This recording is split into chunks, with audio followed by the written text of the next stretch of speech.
Good morning students. Last week हमने social study की class में चैप्टर 7 को रीड किया और उसके बारे में डिस्कस किया। हमारा चैप्टर है the struggle of freedom,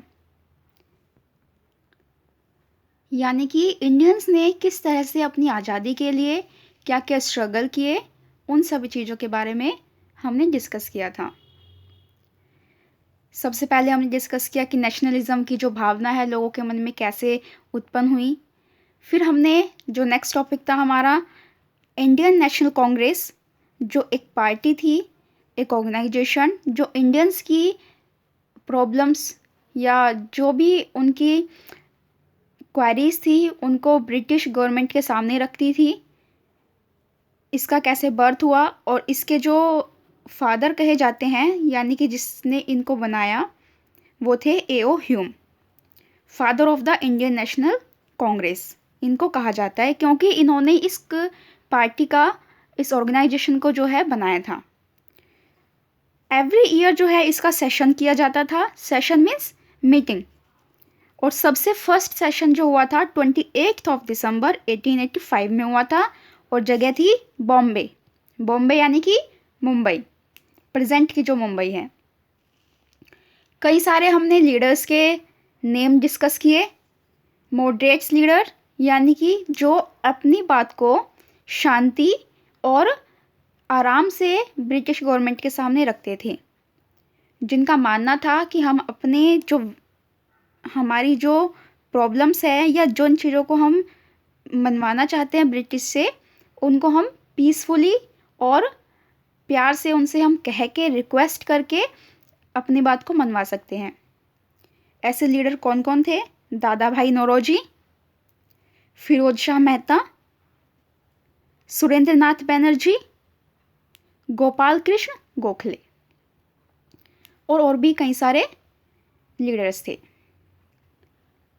next हमने डिस्कस किया कि जो मॉडरेट थे उसी पार्टी में, कांग्रेस में ही, उनके अपोजिट कुछ जो है एक्सट्रीमिस्ट थे, जिनका मानना था कि जो ब्रिटिश है वो हमारी बात को पीसफुली या लीगली नहीं मानेगी, हमें फोर्स डालकर और वॉयलेंस के थ्रू अपनी बात को मनवाना होगा। तो वो लीडर्स कौन थे? बाल, पाल, लाल। बी फॉर बाल गंगाधर तिलक। पाल मीन्स बिपिन चंद्र पाल और लाल मीन्स लाला लाजपत राय। और आपके सामने उनकी पिक्चर्स भी है। हमारा जो एक important fun to know national song क्या है हमारा? वंदे मातरम। इसको कंपोज किसने किया, यानी कि इसको लिखा या किसको गाया किसने? बंकिम चंद्र चटर्जी। यह है बंकिम चंद्र चटर्जी। और इसको सबसे पहले 1896 में गाया गया था इंडियन नेशनल कांग्रेस के सेशन में। क्लियर? चलिए आगे देखते हैं। इसके बाद हमने डिस्कस की थी जो ब्रिटिश गवर्नमेंट थी उनकी एक पॉलिसी थी, डिवाइड एंड रूल पॉलिसी। लोगों को आपस में बांट दो और फिर उनके ऊपर शासन करो। तो इस तरह से जो ब्रिटिश गवर्नमेंट थी वो इंडिया पर रूल कर रही थी। उन्होंने जो इंडिया का बिगेस्ट पार्ट था और पावरफुल था बंगाल, उसको जो है हिंदू और मुस्लिम दो भागों में बांट दिया धर्म के बेसिस पर, और वो 1905 में पार्टीशन ऑफ बंगाल कर दिया गया था। इसके बाद जो इंडियंस थे उन्होंने कई सारे मूवमेंट्स स्टार्ट किए अपनी फ्रीडम के लिए, जैसे कि स्वदेशी मूवमेंट। स्वदेशी मूवमेंट में क्या था कि जो लोग थे वो ब्रिटिश गवर्नमेंट की जो चीज़ें थी उनको त्याग रहे थे, उनका गिव अप कर रहे थे, और जो चीज़ें इंडियंस पीपल द्वारा बनाई जाती थी उनको यूज़ करने लगे थे। डन। नेक्स्ट था रिवोल्यूशनरीज। क्या क्या क्रांति हुई और किन किन लोगों ने इसमें पार्टिसिपेट किया, जैसे कि अश्विनी कुमार दत्त, ब्रह्मबुद्धव उपाध्याय, खुदीराम बोस, अरविंदो घोष। अब एक छोटा सा रिव्यू यहाँ पर भी देखते हैं कि जो लाला हरदयाल थे उन्होंने कुछ लोगों के साथ मिलकर अमेरिका में गदर पार्टी बनाई। गदर पार्टी कहाँ बनाई गई? अमेरिका में। किसके द्वारा? Lala Hardayal and other people. Done. Next है कि जो लाला हरदयाल थे उन्होंने सैन फ्रांसिस्को, जो यूनाइटेड स्टेट ऑफ अमेरिका की एक जगह है, वहाँ पर एक मूवमेंट को भी लीड किया था, यानी कि वो उसके अध्यक्ष थे। इसके बाद फिर हमने डिस्कस किया था कि जो ब्रिटिश गवर्नमेंट है उसने किस तरह से खुद को रिफॉर्म किया, यानी कि अपने रूल्स और पॉलिसीज़ को थोड़ा बहुत चेंज करके जो इंडियंस पीपल थे उनको लीगली इंडियन मेंबर बनाया अपनी साथ और उनको पोस्ट दी, ताकि जो इंडियंस हैं वो अपनी आज़ादी के लिए ज़्यादा जो है लड़ाई झगड़ा या मूवमेंट्स वगैरह ना चलाए। वो ये कहे कि भाई हमने आपके लोगों को पार्टी में या जो गवर्नमेंट है, गवर्नमेंट में उनको जगह दी है। तो इस तरह से वो लोगों को जो है बहला फुसला कर उन पर रूल करने लगे प्यार से। फिर हमने लास्ट में देखा कि जो एक व्यक्ति है जिनका नाम था मोहनदास करमचंद गांधी, वो जो है इंडिया में वापस आए। साउथ अफ्रीका में वो रहते थे, वहाँ पर वो स्टडी के लिए गए थे, अपनी लॉ स्टडी के लिए, यानी कि वकील की स्टडी के लिए गए थे वहाँ पर। और उसके बाद जब वो इंडिया आए तो लगभग 30 साल तक उन्होंने फ्रीडम के लिए स्ट्रगल किया था। तो ये था हमारे चैप्टर का रिवीजन। इसमें कुछ इम्पोर्टेंट पॉइंट्स हैं, तो इनको आप खुद रीड करेंगे और समझेंगे। अब हम आज की क्लास में कंटिन्यू करते हैं हमारा बुक वर्क।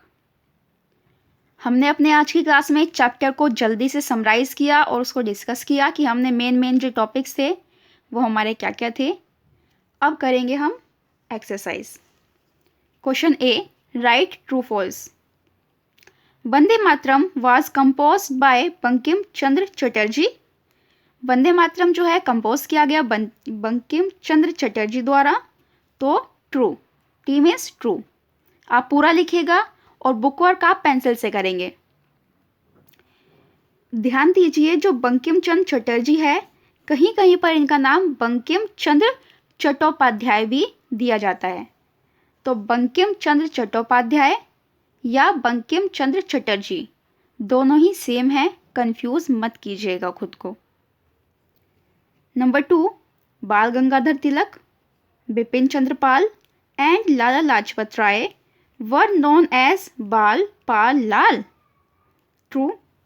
बी, बाल गंगाधर तिलक है, पी पाल कौन है? बिपिन चंद्र पाल, और लाल कौन है? लाला लाजपत राय जी। तो ये हमारा स्टेटमेंट ट्रू है। Number 3, the Indian National Congress was established by Khudiram Bose. False. ये किसके द्वारा इसको एस्टेब्लिश किया गया था? आंसर कीजिए आप। A.O. ह्यूम, जिनको कि father of the Indian National Congress भी कहा जाता है। Number 4, the Ghadar party was from in France. Ghadar party जो है वो फ्रांस में बनाई गई थी। फॉल्स। कहाँ पर बनाई गई थी? अभी अभी मैंने आपको बताया था। आंसर कीजिए। USA में गदर पार्टी को बनाया गया था। Number 5, the partition of Bengal was abolished in 1911। जो बंगाल का पार्टीशन था उसको जो है 1911 में एबोलिश्ड किया गया था। ट्रू। ये स्टेटमेंट हमारी सही है। नेक्स्ट है question number B, fill in the blanks. आप एक बार वीडियो को पॉज करके स्क्रीनशॉट ले लीजिए या वीडियो को पॉज करके जो है फिलअप्स इनको भर लीजिएगा। नंबर 1 है, Khudiram Bose was a great revolutionary, यानी कि वो एक महान क्रांतिकारी थे। Number 2, the partition of Bengal was announced in. Bengal का जो पार्टीशन है यानी कि उसका विभाजन, उसको अनाउंस किया गया 1905 में। Done. Number 3, Sir Syed Ahmad Khan was a social reformer. Social reformer means समाज सुधारक। सोशल रिफॉर्मर का मतलब समाज सुधारक, जो समाज की इविल्स प्रथाएं हैं, उन जो हमारी सोसाइटी की इवल्स एक्टिविटी है, जैसे कि सती प्रथा, चाइल्ड मैरिज, इस तरह से इनको रोकने के लिए जो वर्क करते थे उनको कहते हैं सोशल रिफॉर्मर। तो सर सैयद अहमद खान कौन थे? एक समाज सुधारक थे। Number 4, the first session of the Congress was held in Bombay या फिर Mumbai. Number 5, Lala Hardayal and other people of Punjab from the Ghadar party in America.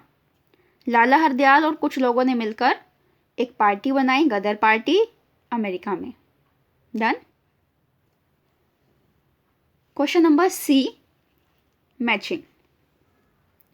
तो हमें एक तरफ कुछ लीडर्स के नेम दिए गए हैं और सामने या तो हमें बताया गया कि वो लीडर कौन थे या उनसे रिलेटेड कोई चीज़ हमें बताई गई है कि वो कहाँ पर रह गए थे, कहाँ पर रहते थे या कहाँ चले गए थे, समथिंग। जैसे लाला हरदयाल जो है वो अमेरिका से रिलेटेड है, क्योंकि उन्होंने जो है अमेरिका में एक पार्टी को बनाया था, गदर पार्टी को बनाया था। तो इनका मैचिंग किससे करेंगे? अमेरिका। मैडम गामा, इनकी मैचिंग हम करेंगे जिनेवा से, क्योंकि ये जो है जिनेवा में गई थी। नंबर 3, राजा महेंद्र प्रताप। राजा महेंद्र प्रताप जो है वो काबुल से रिलेटेड है। नंबर 4, अरविंदो घोष। अरविंदो घोष जो है वो एक रिवोल्यूशनरी थे, यानी क्रांतिकारी थे। Number 5, A O. Hume. A O. Hume a retired civil servant. ये जो है एक सिविल सर्वेंट की पोस्ट से रिटायर्ड थे। नंबर 6, दयानंद सरस्वती। दयानंद सरस्वती जो है एक सोशल रिफॉर्मर थे, यानी कि एक समाज सुधारक थे। डन। तो ये था हमारा आज का बुक वर्क।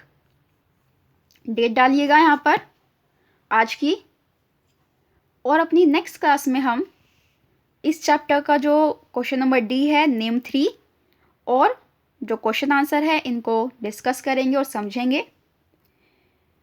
आप जो है कोशिश कीजिएगा इसको पेंसिल से खुद भरने की। मॉडरेट्स, रिफॉर्मर्स, सोशल इविल्स, इनके 3 नाम लिखने की कोशिश कीजिए, पेंसिल से कीजिएगा। जब मैं कराऊंगी तो उसमें आप एक बार मैच कर लीजिएगा, कोई मिस्टेक है तो उसको इरेज करके अपना जो आंसर होगा उसको लिखिएगा। इससे क्या है, आपकी एक रिवीजन भी हो जाएगी और एग्ज़ाम की प्रिपरेशन भी अच्छे से हो जाएगी। स्टूडेंट्स, एक और चीज़ आप सभी को इन्फॉर्म करना है, नेक्स्ट वीक या इसी वीक के लास्ट में हम जो है चैप्टर नंबर 5 और चैप्टर नंबर 6, ये हमारा चैप्टर नंबर 5 है, the birth of the United Nations, और chapter number 6, the British rule in India. इन दोनों ही चैप्टर को हम रीड कर चुके हैं, बुक वर्क और क्वेश्चन आंसर भी हमने किया है। तो अपकमिंग कुछ डेज में मैं आपको इन चैप्टर से रिलेटेड टेस्ट दूंगी। 2 टेस्ट होंगे। कितने टेस्ट होंगे आपके? 2। एक टेस्ट आपका बुक वर्क से रिलेटेड होगा, जिसमें आपके fill ups, matching, true false, name two, इस तरह के क्वेश्चंस होंगे। और एक जो टेस्ट होगा वो आपका होगा क्वेश्चन आंसर, जिसमें कि शॉर्ट क्वेश्चन आंसर होंगे और लॉन्ग क्वेश्चन आंसर। डन। तो आप इन दोनों चैप्टर को साथ साथ लर्न कीजिए और तैयारी भी कीजिए अपने एग्ज़ाम के लिए। आज की वीडियो थोड़ी सी लंबी हो गई है क्योंकि हमने रिवीजन भी किया इस चैप्टर का और बुक वर्क भी। कल की क्लास में मिलते हैं। Thank you and have a nice day.